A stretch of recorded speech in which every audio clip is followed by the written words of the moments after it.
Hello दोस्तों, Mac SSC channel में आप सभी का स्वागत है। आज हम वैदिक काल के बारे में पढ़ेंगे। वैदिक काल से जुड़ी हुई एसएससी के प्रीवियस ईयर क्वेश्चन डिस्कस करेंगे। ये सभी क्वेश्चन एसएससी में प्रीवियस ईयर में पूछे गए हैं।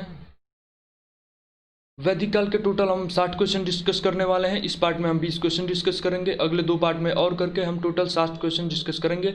ये सभी क्वेश्चन प्रीवियस ईयर है, तो चलिए आज का सेशन शुरू करते हैं। क्वेश्चन नंबर 1, आर्य शब्द का शाब्दिक अर्थ क्या है? यह यूपीएससी में पूछा गया क्वेश्चन है 2009 में। तो आर्य शब्द का अर्थ है श्रेष्ठ या कुलीन। आर्य को हम श्रेष्ठ या कुलीन के लिए संबोधित आर्यों को करते थे। क्वेश्चन नंबर 2, किस नशीली फसल का ज्ञान वैदिक काल के लोगों को नहीं था? एसएससी एमटीएस में पूछा गया 2001 का क्वेश्चन है। तंबाकू, आर्यों को तंबाकू का ज्ञान नहीं था। वैदिक काल के लोगों को तंबाकू का ज्ञान नहीं था। क्वेश्चन नंबर 3, उत्तर वैदिक काल के देव विरोधी और ब्राह्मण विरोधी धार्मिक शिक्षक को किस नाम से जाना जाता था? यह एसएससी एमटीएस 2001 और 2003 में पूछा गया क्वेश्चन है। तो उसमें देव विरोधी और ब्राह्मण विरोधी धार्मिक शिक्षक को श्रमण के नाम से जाना जाता था। क्वेश्चन नंबर 4, वैदिक गणित का मुख्य अंग क्या है? यह यूपीएससी 2003 तथा बीपीएससी 2005 में पूछा गया क्वेश्चन है। वैदिक गणित का मुख्य अंग शूल्व सूत्र है। शूल्व सूत्र वैदिक गणित का मुख्य अंग है। क्वेश्चन नंबर 5, किस वेद में प्राचीनतम वैदिक युग की संस्कृति के बारे में सूचना दिया गया है? तो इसका करेक्ट आंसर है ऋग्वेद। ऋग्वेद में प्राचीनतम वैदिक युगीन संस्कृति के बारे में सूचना दी गई है।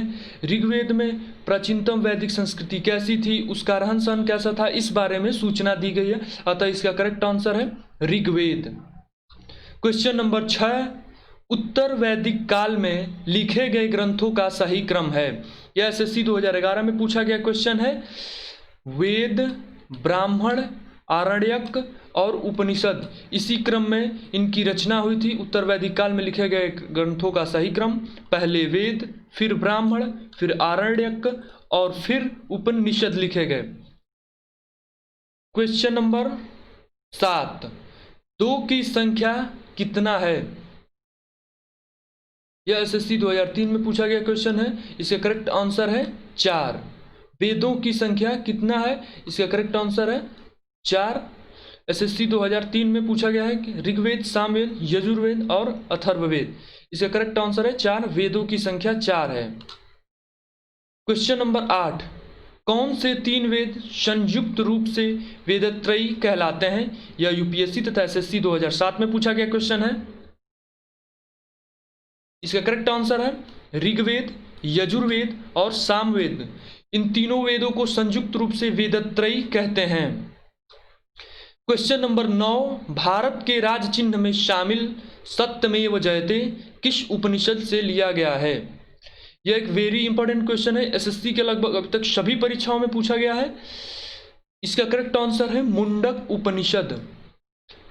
भारत के राज चिन्ह में शामिल सत्यमेव जयते मुंडकोपनिषद से लिया गया है। क्वेश्चन नंबर 10, ऋग्वैदिक काल में आर्यों का मुख्य व्यवसाय क्या था? तो यह आरआरबी मुंबई 2005 में पूछा गया क्वेश्चन है। ऋग्वैदिक काल में आर्यों का मुख्य व्यवसाय क्या था? तो मुख्य व्यवसाय, इसमें टाइपिंग एरर के आर्यों का मुख्य कार्य क्या था? तो आर्यों का मुख्य कार्य व्यवसाय था। क्वेश्चन नंबर 11, भारतीय संगीत का आदि ग्रंथ किसे कहा जाता है? तो इसका करेक्ट आंसर है सामवेद। भारतीय संगीत का आदि ग्रंथ सामवेद को कहा जाता है। यह आरआरबी मुंबई 2005 में पूछा गया क्वेश्चन है। क्वेश्चन नंबर 12, भारतीय इतिहास के प्रथम विधि निर्माता कौन है? तो भारतीय इतिहास के प्रथम विधि निर्माता मनु हैं। मनु द्वारा भारतीय इतिहास के प्रथम विधि का वर्णन किया गया है। भारत इतिहास में भारत के प्रथम विधि निर्माता मनु को कहा जाता है। यह रेलवे 2005 में पूछा गया क्वेश्चन है, तो इसका करेक्ट आंसर है मनु। क्वेश्चन नंबर 13, कृष्ण भक्ति का प्रथम और प्रधान ग्रंथ क्या है? यह आरआरबी और एजीएमएस जीजी में पूछा गया क्वेश्चन है। कृष्ण भक्ति का प्रथम और प्रधान ग्रंथ श्रीमद् भगवत गीता है। अब तक के उपस्थित सभी ग्रंथों में सबसे प्रधान और प्रमुख ग्रंथ श्रीमद् भगवत गीता है, अतः इसका करेक्ट आंसर श्रीमद् भगवत गीता। कृष्ण भक्ति और प्रथम और प्रधान ग्रंथ श्रीमद् भगवत गीता है। क्वेश्चन नंबर 14, ऋग्वेद में संपत्ति का प्रमुख रूप क्या था? इसका करेक्ट आंसर है गोधन। या आरआरबी गोरखपुर 2005 में पूछा गया क्वेश्चन है। ऋग्वेद में संपत्ति का प्रमुख रूप में अर्थ गोधन था। ऋग्वेद में यह उल्लेख किया गया है कि गोधन ही संपत्ति का प्रमुख रूप हुआ करता था ऋग्वैदिक काल में। क्वेश्चन नंबर 15, ऋग्वेद के किस मंडल में शूद्र का उल्लेख पहली बार किया गया है? यह आरआरबी गोरखपुर 2005 में पूछा गया क्वेश्चन है। किस मंडल में शूद्र का उल्लेख पहली बार किया गया है? तो 10वें मंडल में शूद्र शब्द का उपयोग पहली बार किया गया। इसका करेक्ट आंसर है 10वें। क्वेश्चन नंबर 16, पुराणों की संख्या कितनी है? पुराणों की संख्या 18 है।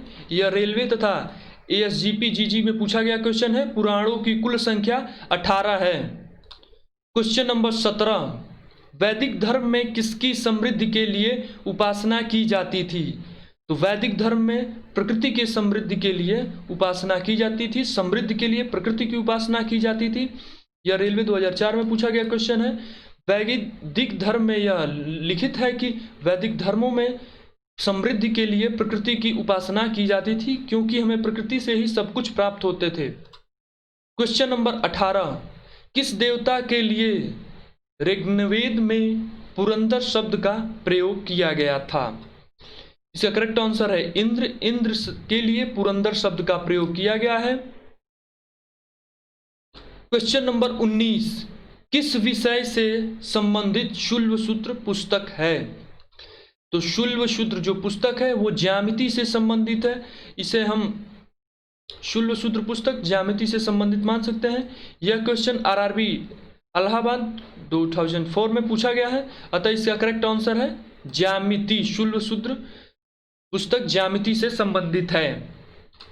क्वेश्चन नंबर 20, असतो मा सद्गमय शब्द कहां से लिया गया है? यह रेलवे 2003 में पूछा गया क्वेश्चन है। असतो मा सद्गमय ऋग्वेद से लिया गया। इसका करेक्ट आंसर है ऋग्वेद। असतो मा सद्गमय ऋग्वेद से लिया गया है। आज का सेशन यहीं पे समाप्त करते हैं। इसमें हमने टोटल एसएससी तथा आरआरबी में आए हुए प्रीवियस ईयर क्वेश्चन डिस्कस किए। इसमें हमने टोटल 20 क्वेश्चन डिस्कस किए। इसके आगे के क्वेश्चन हम अगली क्लास में डिस्कस करेंगे। तो आज का सेशन यहीं पे समाप्त करते हैं। यदि ये वीडियो आपको पसंद आई हो तो इस वीडियो को लाइक करें तथा हमारे चैनल को सब्सक्राइब करें, ताकि इसी प्रकार की अन्य वीडियो आपको मिलती रहे। धन्यवाद।